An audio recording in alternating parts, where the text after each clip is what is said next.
So we are in Bragança, in the northern part of Portugal.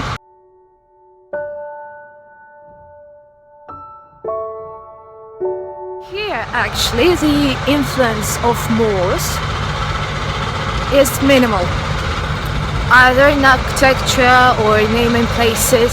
We have about 2.5 hours to look around, photo shoot everything, then I should go back to my hotel. Anyway, Bragança, an old city, like many in Portugal.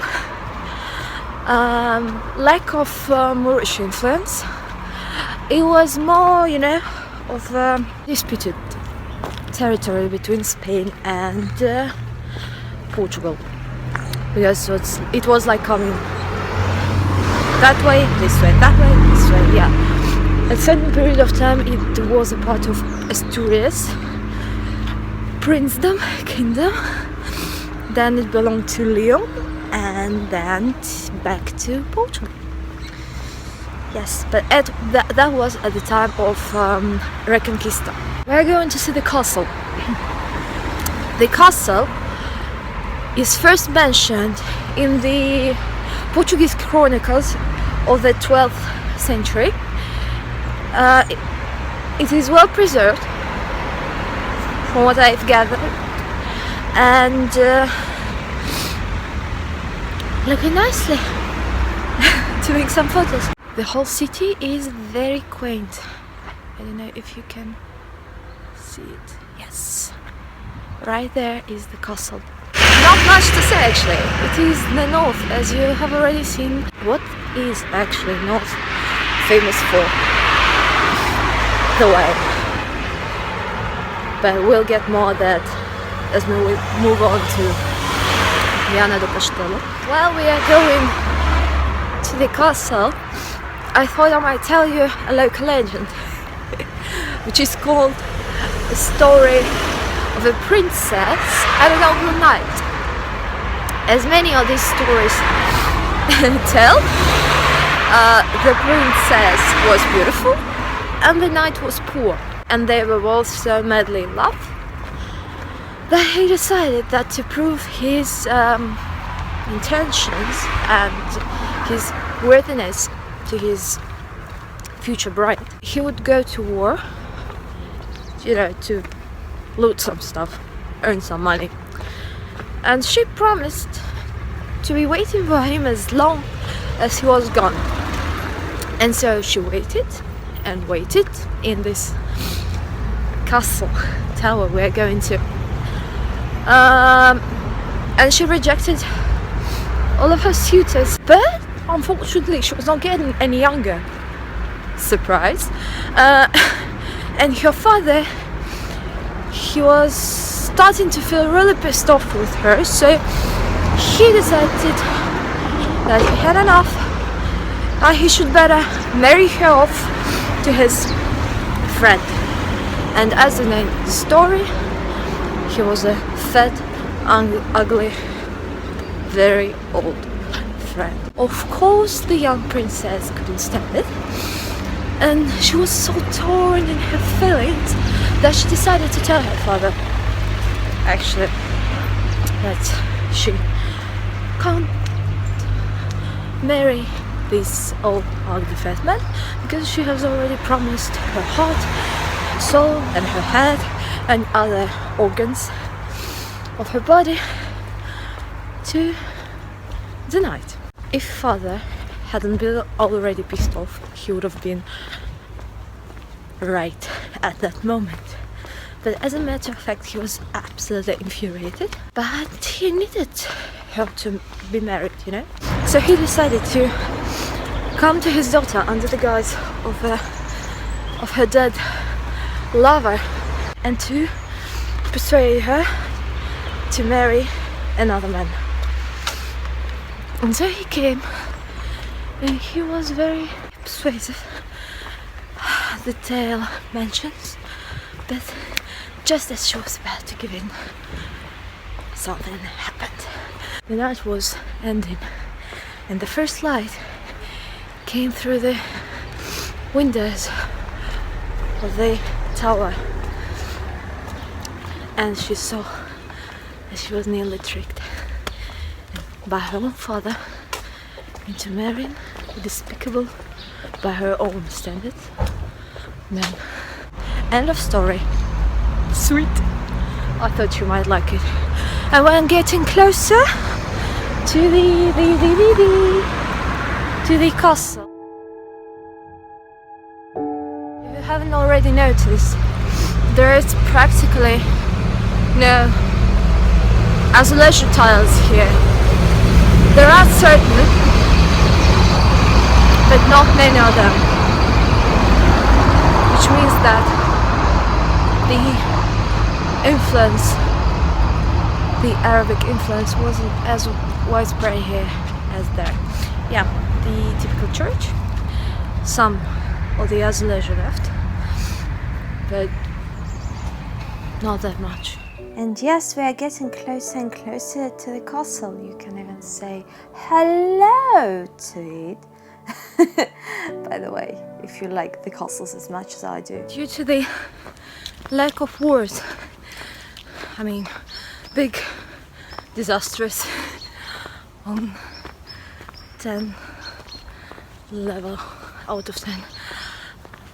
Due to all this, the castle, at least the walls, are really well preserved, taking in the view of Bragança from upstairs, so to speak. Finally, we are here, and we have a well-preserved castle. Yikes! And there is a student sect. Should run away as far as I can. Really, these people, they scare me. Students usually scare me on a good day. People scare me on a good day. It's actually so cool here. No, I might have been, but it's just so medieval. It's like if you take out the cars and crazy things, although they may be Jesuits. If you take out the cars, add in some knights and horses, you get it. Really, really well. Just look at those stones and walls and arches and small towers. Simply breathtaking. That's actually the Duke of Bragança. It was rumored that he accused his wife of adultery, and then he murdered her. All in all, I'm just so hyped. I've seen a real to life castle. How cool is that? I mean, every time, wherever I was going in Portugal, it was like, oh, there is a castelo, a castle. And I was like, oh, I'm gonna visit it. That's gonna be a huge success. First, Templars Castle. No. These ruins. No. That ruins. No. And finally, a true to life castle. A well preserved one at that. I don't know, to me Bragança seems to have just come out of historical books or movies or simply medieval times. It's breathtaking, its walls and streets and cobbled paths, and I simply love it, but I can't stay here any longer. I have a long, well, not so long, but quite tedious way further to Vila.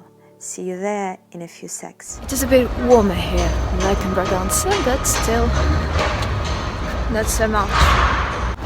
Vila was founded in 13th century and is called the Royal City because there was the biggest number of residences for nobility. Most of them were built in the 17th, 18th centuries, and yeah, see, and they remain here, sometimes even with their coats of arms. It is quiet, it is peaceful here. The royal family also had residence here, which is now belonging to the state. Actually, what Villarreal as a region is known for is its vineyards, particularly the third most famous alcohol product made in Portugal, which is Mateus. Almost everyone who comes here, they usually just pass through the city on these so-called port wine tours, because the northern regions of Portugal are primarily occupied by vineyards. The story of Mateus wine, for example, is very funny because the founder thought that, okay, we have port wine, which is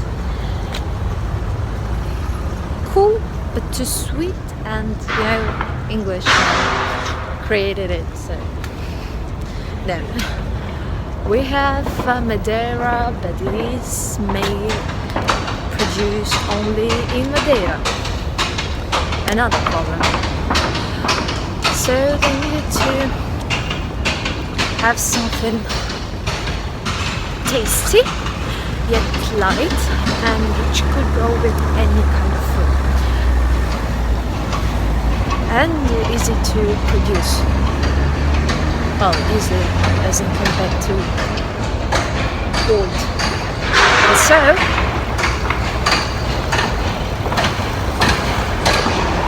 this idea, the famous Mateus wine was created. Now this local cathedral is belonging to the 15th century. As you might have noticed, for the buildings in northern regions of Portugal, it is quite usual to be made completely of stone without any tiles or ornament.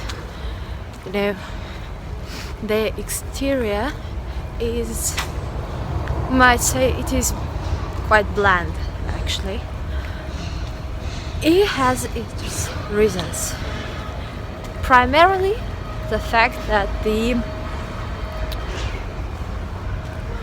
Moros, the Arabic influence was minimized. Mostly it's very quiet, very peaceful. Several old buildings, lots of villas and residences which are now mostly unoccupied. But all in all, just a small town, city to walk around.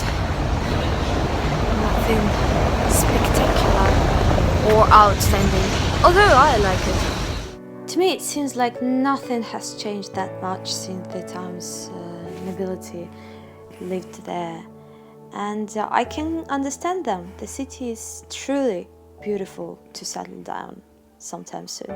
Here is some panoramic view. Quite nice actually, and I think I'm gonna go not to home but to the bus station, which you got it.